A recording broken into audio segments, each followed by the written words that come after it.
አንድ ሰው እውነተኛ ማንነቱን ልክ አሁን እያሳየ ሊሆን ይችላል።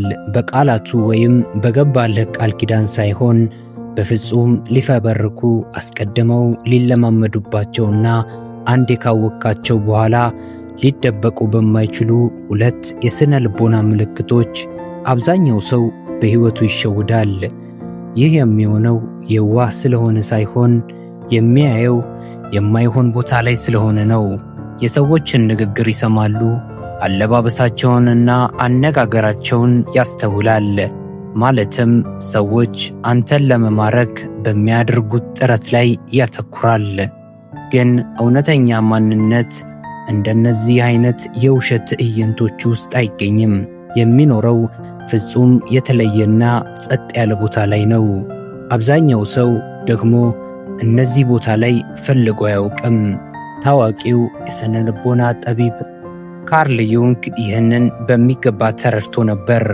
የሰውን ልጅ አእምሮ ድብቅ መዋቅር ለማጥናት አያሌ ዓመታትን አሳልፏል። ሰዎች የሚቀብሩትን፣ የሚደብቁትንና በሌሎች ላይ የሚያንጸባርቁትን ማንነታቸውን መርምሯል። ያገኘው እውነት ግን ቀላል ቢሆንም በጣም አስደንጋጭ ነው። አንድ ሰው የፈለገውን ያህል ስሙንና ዝናውን ቢያሳምር፣ የፈለገውን ያህል ጭምብል ቢያጠልቅ፣ ሁለት የሥነ ልቦና ምልክቶች ሁልጊዜም ፍንጭ ይሰጣል። ለማየት ካወክበት ሁለት መስኮቶች ሁሌም ክፍት ናቸው። ይህ ስለ ሰውነት ቋንቋ ማጥናት ወይም ውሸትን መድረስ አይደለም። ይህ ከሰው ልጅ ባህሪ በስተጀርባ ያለውን ጥልቅ የሥነ ልቦና እውነት መረዳት ነው። እነዚህን ሁለት ምልክቶች አንዴ ካወክ በኋላ ሰዎችን የምታይበት መንገድ ለዘላለም ይቀየራል። ሁልጊዜም ዓይንህን ስር የነበሩ ግን ያላስተዋልካቸውን ነገሮች ማየት ትጀምራለህ። የመጀመሪያው ምልክት አንድ ሰው ምንም አይነት ውለታ ሊመልስለት የማይችልን ሰው እንዴት እንደሚይዝ ማየት ነው። ሁለተኛው ምልክት ስልጣን ወይም የበላይነት ሲያገኝ ምን አይነት ባህሪ እንደሚያሳይ ማየት ነው።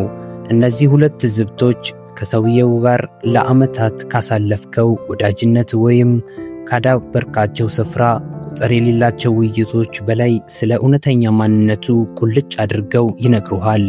በዕለት ተዕለት ሕይወታችን ውስጥ በጣም ቀለል ያሉና ማንም የማያስተውላቸው አፍታዎች አሉ። ለምሳሌ በአንድ ምግብ ቤት ውስጥ አስተናጋጅ ምግብ ለማምጣት ትንሽ ሲዘገይ፣ ወይም በሱቅ ውስጥ ሂሳብ ተቀባዩ ሲደናቀፍ፣ ወይም መንገድ ላይ አንድ እንግዳ ሰው አቅጣጫ ሲጠይቅ፣ በእነዚህ ቀላል በሚመስሉ አፍታዎች ውስጥ የሰው ልጅ እውነተኛ ባህሪ ድብቅነቱን ጥሎ ይወጣል። በደንብ አስተውሎ በአጠገብህ ያለው ሰው ለአስተናጋጁ በፈገግታና በሰዋዊ ክብር ምላሽ ይሰጣል ወይስ ቀና እንኳን ሳይል በትዕቢት ያናግረዋል? ለሂሳብ ተቀባዩ አመሰግናለሁ ይላል ወይስ እንደ ሰው እንኳን አይቆጥረውም? ለመጠየቅ እንግዳ ሰው በትዕግስት ይመልሳል ወይስ ጊዜው እንደባከነበት በማሰብ በንዴት ይነጫነጫል? እነዚህ ጥቃቅን አፍታዎች ይመስላሉ፣ ግን አይደሉም። አንድ ሰው ደግነቱን የሚመርጠው ስለሚጠቅሙትና ስልጣን ላላቸው ሰዎች ብቻ ከሆነ ያ ደግነት ሳይሆን ስልታዊነት ነው። ጥቅሙ ሲያበቃ ያ ያሳየው ደግነት አብሮ ይጠፋል። በስነ ልቦና ጥናት ይህ የአስተናጋጅ ሕግ ይባላል። አንድ ሰው ምንም ሊጠቅመው ከማይችል ሰው ጋር ያለውን ግንኙነት በማየት ጥቅሙን ሊያስከብርለት ከሚችል ሰው ጋር ከሚያሳየው ባህሪ በላይ እውነታውን ማወቅ ትችላለህ። ባህሪው እንደ ተመልካቹ የሚቀያየር ከሆነ ያ ማንነት ሳይሆን ትዕይንት ነው።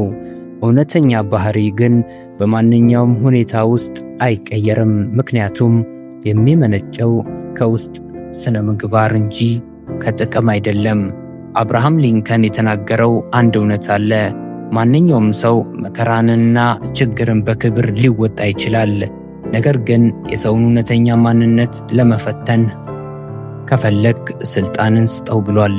ስልጣን ሰዎችን አይቀይርም። ስልጣን የሚያደርገው ነገር ቢኖር ሰውየው ቀድሞውኑ ማን እንደነበረ ማጋለጥ ብቻ ነው።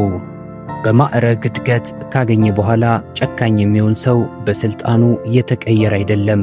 ስልጣኑ ከዚህ ቀደም ተደብቆ የነበረው ማንነቱን እንዳሻው እንዲያወጣ በር ከፈተለት እንጂ። በተቃራኒው ደግሞ አንዳንድ ሰዎች የበላይነት ወይም ስልጣን ሲያገኙ ይበልጥ ጥንቃቄ ያደርጋሉ። ሌሎችን ለመርዳትና ለማሳደግ ይተጋሉ። ይህ የዋህነት ሳይሆን የውስጥ ስብዕናቸው በስልት ሳይሆን በእውነተኛ እሴቶች ላይ ስለተገነባ ነው። ካርል ዩንግ እንደሚለው የሰው ልጅ ባህሪ የሚመራው አብዛኛው ክፍል በንቃተ ህሊናችን ውስጥ የተደበቀው ጥላ የተባለው ክፍል ነው። የምንፈራቸውን፣ የምናፍርባቸውንና በራሳችን ውስጥ ማየት የማንፈልጋቸውን ድክመቶች ስለደበቅናቸው ወደዚህ ድብቅ ክፍል ይሄዳሉ። ይህንን ዕውቀት ሌሎችን ለመኮነን ሳይሆን ራስህን ለመጠበቅና ለማስተዋል ተጠቀምበት። ከሁሉ በላይ ደግሞ ይህንን መነጽር ወደ ራስህ አዙረው። አንተ ምንም ሊጠቅሙህ የማይችሉ ሰዎችን እንዴት ነው የምትይዛቸው? ስልጣንና የበላይነት ሲኖርክ ባህሪ ይቀየራል። እውነተኛ ማንነት በትልልቅ መድረኮችና መግለጫዎች ላይ ሳይሆን ማንም በማያየንና በማይቀዳን ጥቃቅን አፍታዎች ውስጥ የሚገለጥ ነው።